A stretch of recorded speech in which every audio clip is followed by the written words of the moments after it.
So my lecture is basically, the lab safety during the COVID times, generally in all the labs. Because, when we talk about the labs where corona testing or the COVID testing is also done, only the extraction part has to be separated out, which is mainly the infectious part. Otherwise, all the other things can be done as we are doing it in a normal routine labs. So the basic, a lot of things have changed during time.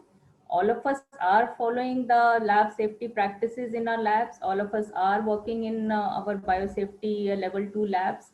But because of this pandemic, a lot of things had to be changed, and we had to take some certain more precautions to keep ourselves safe, as well as our, people at home safe, as well as the uh, people who are visiting us in the lab safe. Okay, so I'll start with that work practices in the COVID-19 times. This is, you have to follow whatever the local and the state guidelines are there.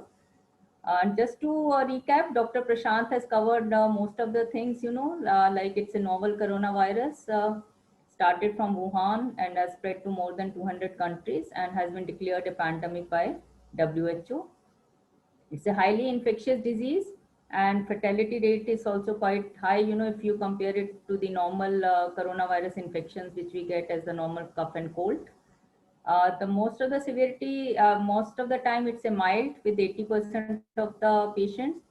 10 to 15% of the patients go to severe, and 2 to 5% goes to the critical stage.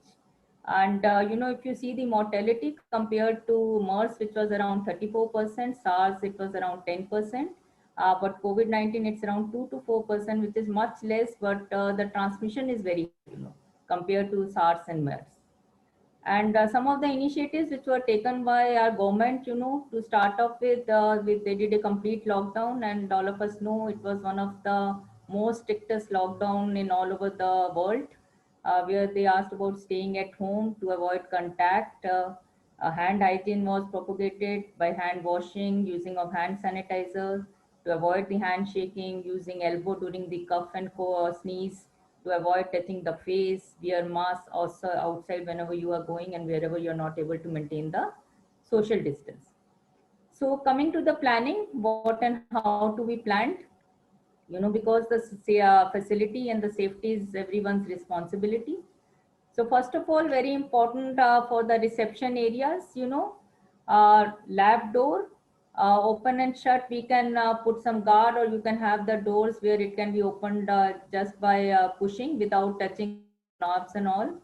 Then whenever a patient enters, so hand washing or sanitizers to check the temperature. Use of the appropriate and adequate PPE wherever at whichever level, whatever is required. Anywhere which you have to make the patients wait, or there are more than one or two people, the space marking should be there, keeping that adequate distance. Then plastic shield between the person at the reception and the patient, as well as maybe a face shield when the phlebotomist is collecting the sample, along with the other, we talk about the mask and the uh, uh, you know cover, body cover and all that. Then to avoid the touching and interaction of the fomites, so electronic prescription, electronic payment, use of rubber tourniquet which can be easily cleaned, collection room, the chair should be kept as near as to the entry door, and after every patient that chair has to be cleaned. Have a good exhaust and ventilation, especially in the reception area where you have more number of people visiting. Keep all the purchase bills. Payment again go for electronic as much as possible, and even the reports to be released by WhatsApp or emails to avoid patients coming into the labs and to reduce the interaction with people. Cleaning should be done frequently with detergents followed by sanitization. Toilet also cleaned after each use. Hand washing to be done frequently, and lab disposal as per the biomedical waste guidelines. There's nothing special for waste, except you're asking to put the double lining or two bags in the bin so that the no leakage takes place.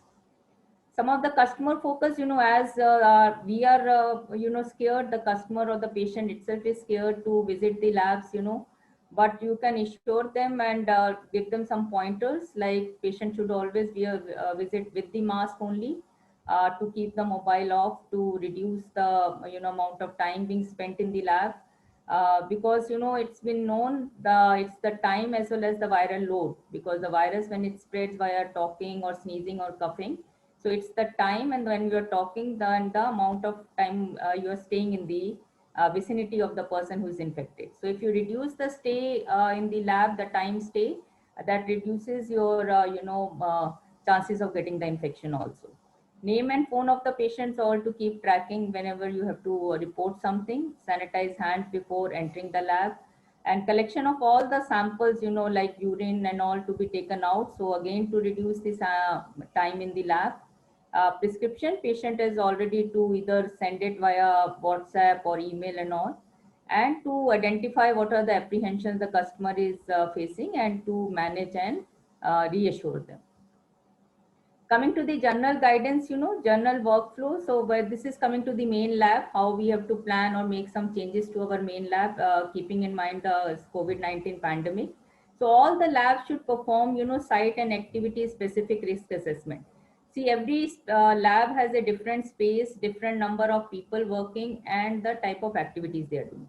So they have to do a site and the activity specific risk assessment and find out a best way or make a procedure, SOPs, that how they will be managing these times, keeping in mind the local policies, federal, state, and the local regulations. So first of all, in the risk assessment, you analyze the number of people that the lab space can safely accommodate with the social distancing, assess the flow of the personal traffic, and wherever possible, try to keep and design one-way paths for staff to walk through the lab space, assess the procedures for cleaning and sanitizing the commonly shared equipment, and review the emergency communication and operational plans, including how the staff will be protective, especially who are more at a severe, more higher risk for the illness of COVID-19.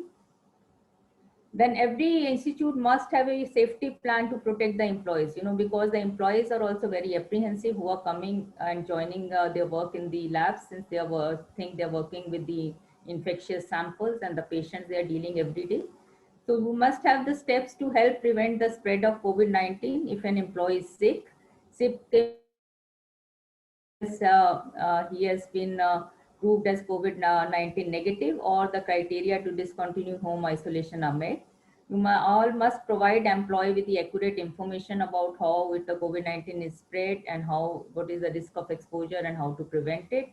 Reinforce the training on proper hand washing practices and other routine infection control precautions, and ensure that employees have access to the personal protective equipment as well as soap, clean running water, and the hand sanitizers, the proper hand sanitizers. Coming to social distancing, which is very important, So to create the social distancing, we must have, change or adjust the staff schedules, include some additional shifts or stagger the shifts, and have some implementing non-overlapping teams to minimize the contact of people with each other, and to have less number of people at one time in the lab, so that social distancing can be maintained. So, and identify the lab tasks and activity that can be performed with reduced or no face-to-face interaction, like reduce the number of lab meetings, and if possible, move it to the digital platform. Reconfigure the workplaces and locations of shared equipment to reduce the crowding. Create one-directional paths and workflows. Declutter the work space places, because a lot of times some other things are lying around in the benches and all, which can be separated out, and the equipments can be moved little far apart, so that whoever are working on this have a proper distance in between. And wherever this is not possible, then we can place some barriers like plexiglass partition between the workstations or equipment, so that the staff, if they are not 6 feet apart, they have at least some partition in between. Minimize the personal traffic and interaction by limiting the visits from vendors and other non-essential people who visit our labs. Coming to face coverings, because there's a lot of misapprehension what kind of face mask should be in the used in the lab. See, where as the CDC has propagated about the cloth face mask, this basically protects not you, the other person. Okay, so wherever only the places where you're not able to maintain the social distancing, you can use the cloth mask or any other type of mask, and it's not a substitute for the respiratory, PPE or your N95 mask. But N95 mask only needs to be worn where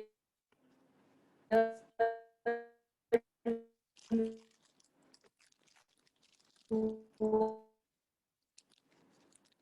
are with exposure to the infected area, or you're coming in direct contact with the infected working distancing, even the normal cloth mask can be used. But wherever you are, that risk assessment has to be done. Wherever you are having, dealing with infectious material or with infectious aerosol or droplet generation, there you need to wear a proper N95 or a respirator mask. Whatever mask or facial protection which is being used in the lab should not be worn outside the lab, and it should be left in the lab itself, and you should change the mask when you go out. Okay.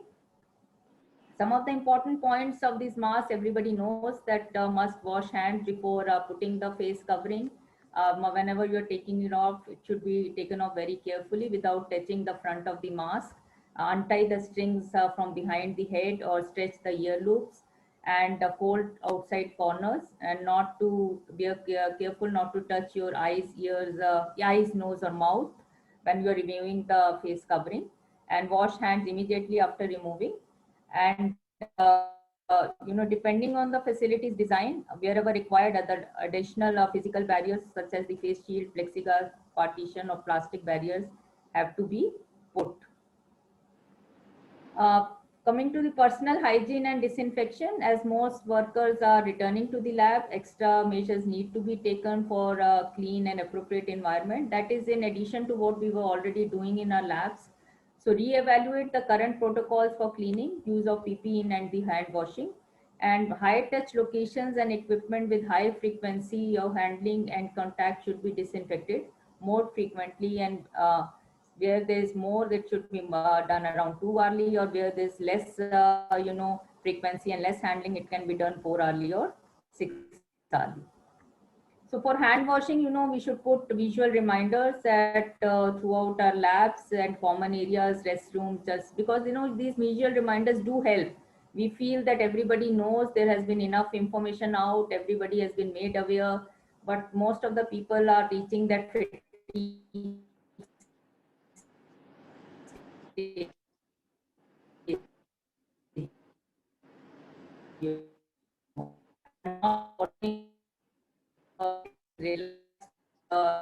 thinking it's washed, at least for 20 seconds with soap and water, or with proper hand sanitizer containing at least 60% ethanol or 70% isopropanol. So all the routine diagnostic testing, what we are mainly doing in our labs, can be done in a biosafety level 2 lab, which is our most of our labs are. So we can use all your automated instruments, analyzer, processing the initial sampling and microscopic analysis, examination of bacterial culture, pathological examination of formalin fixed slides, molecular analysis of the extracted nucleic acid. So this, molecular analysis of extracted nucleic acid preparation, this comes under our RT-PCR of COVID-19 also, where that nucleic acid has been extracted. So that once that extraction has taken place, that is the most risky part. Once that is there over, then your virus has been inactivated. Then it can be done as a normal your biosafety level 2 lab also.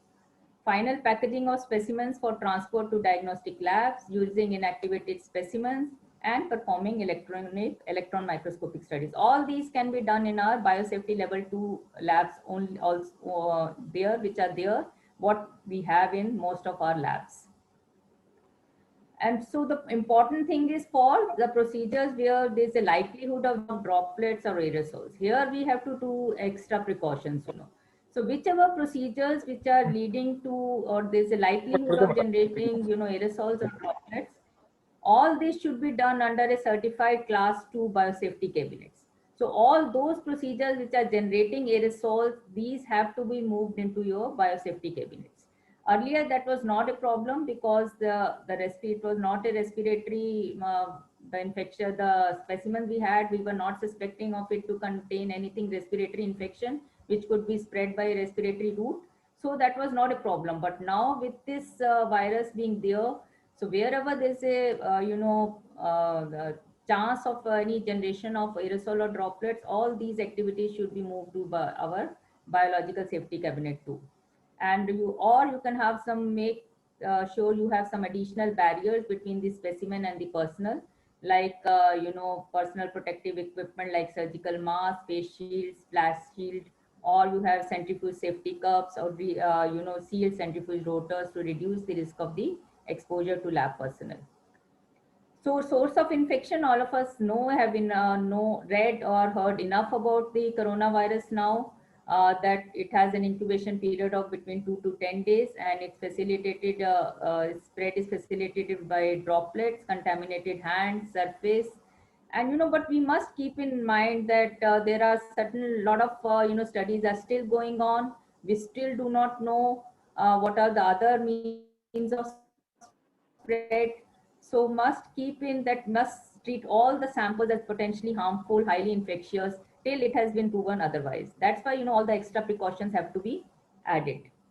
And the disinfectants which we are using, there's a wide range of it, and but keeping in experience of SARS and MERS, where that we found that it could persist on inanimate surfaces for up to 9 days, but can be efficiently inactivated by the surface disinfectant. So what is proper is to use either 62 to 71% ethanol, or 0.5% hydrogen peroxide, or 0.1% sodium hypochlorite, which will inactivate the virus within 1 minute. Other biocidal agents are not so effective and are not so useful for these. Coming to the standard safety precautions, so all of us are following this. Only thing most extra which has been added is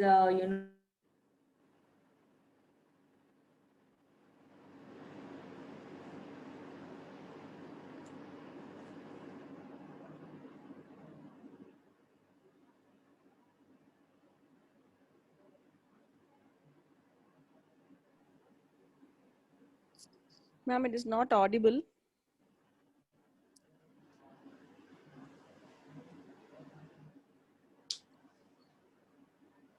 I think some network issues there.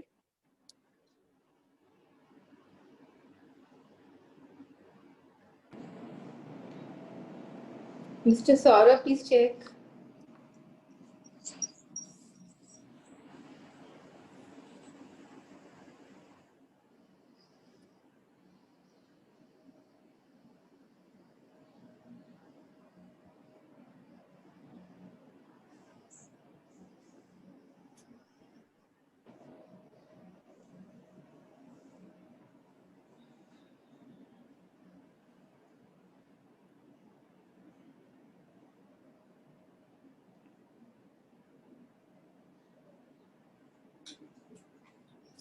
Hello.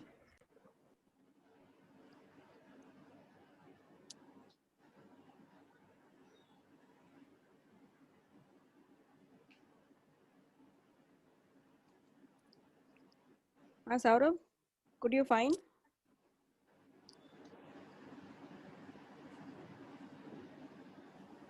I'm sorry, something went wrong. No problem, ma'am. Now you're audible. I'll just join again. Yeah, yeah.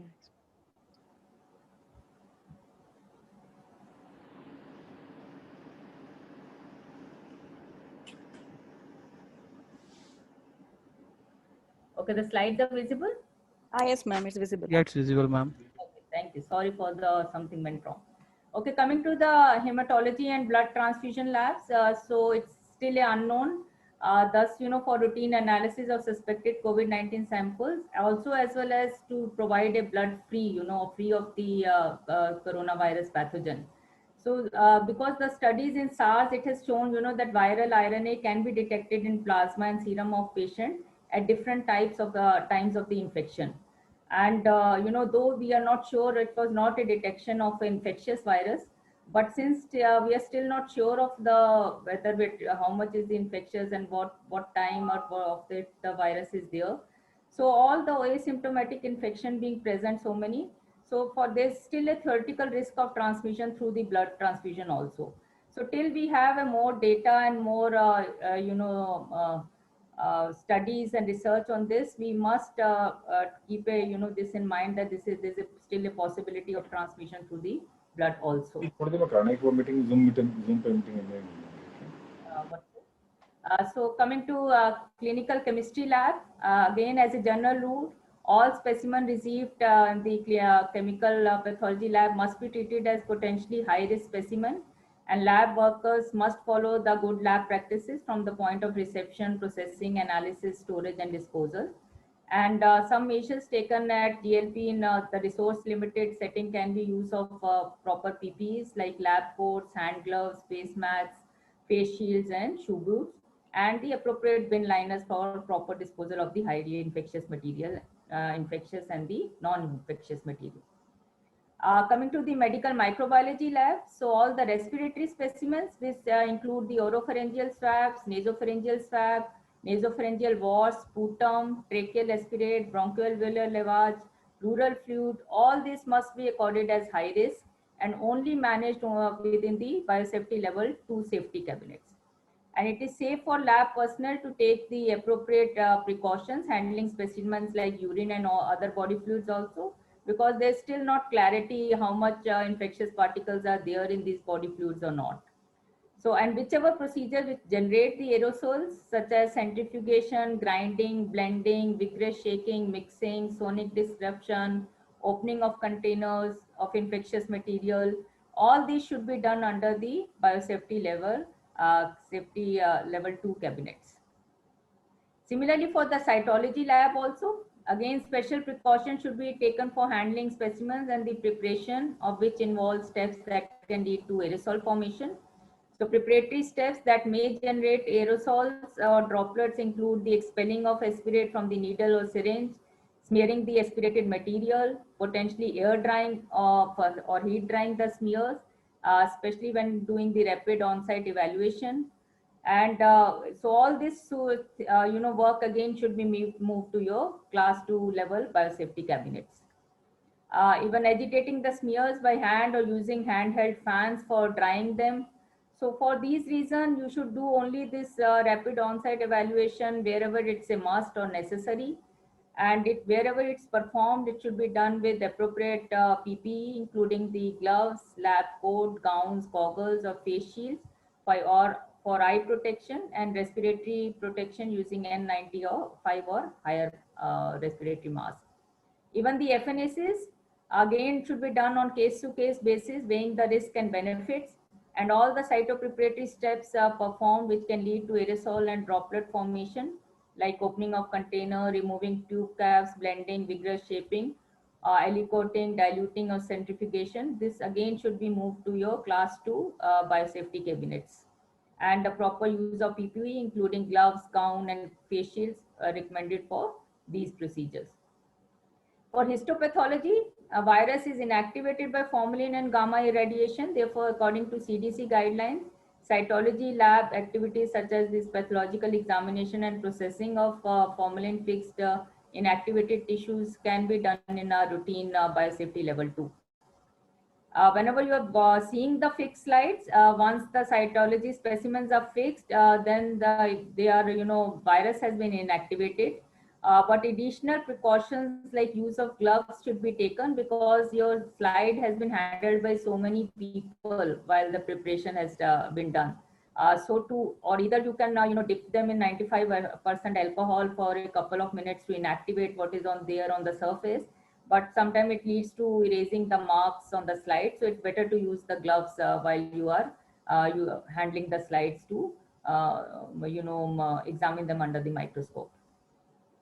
So coming to the safe lab practices. So this very important is training of all personnel in the use of protective equipment, limiting access to the lab, frequent hand wash with soap and water for at least 20 seconds or with hand sanitizer containing at least 62% alcohol, Wearing personal protective equipment, which includes the gloves for all procedures, wearing a button lab coat or gown, eye protection, and we needed wearing a mask and a face shield.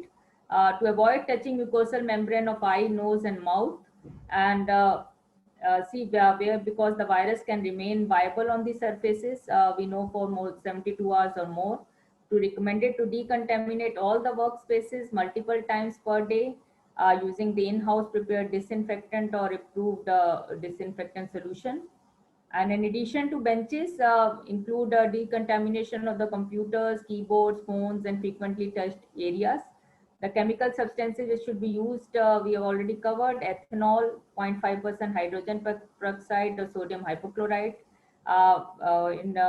What very important is the the touch time. That is the this disinfectant remains on the surfaces. So make sure that the manufacturer's instructions are followed, and the disinfectant remains on these surfaces for the recommended time, which can vary from 30 seconds to 10 minutes depending on what disinfectant you are using. So if all of us know, if the documented procedure is not followed or something is missing in the procedure, then all of us face the risk. And even if the fatigue factor is there, we have to be careful and follow all these things, because the only person that can save you is you. And always remember that this situation is only the one of the beginning, and destination or the best is still to come. And our aim is that a little extra can save one life. So what is the mantra is social distancing, face cover, hand wash to keep all of us safe. Thank you.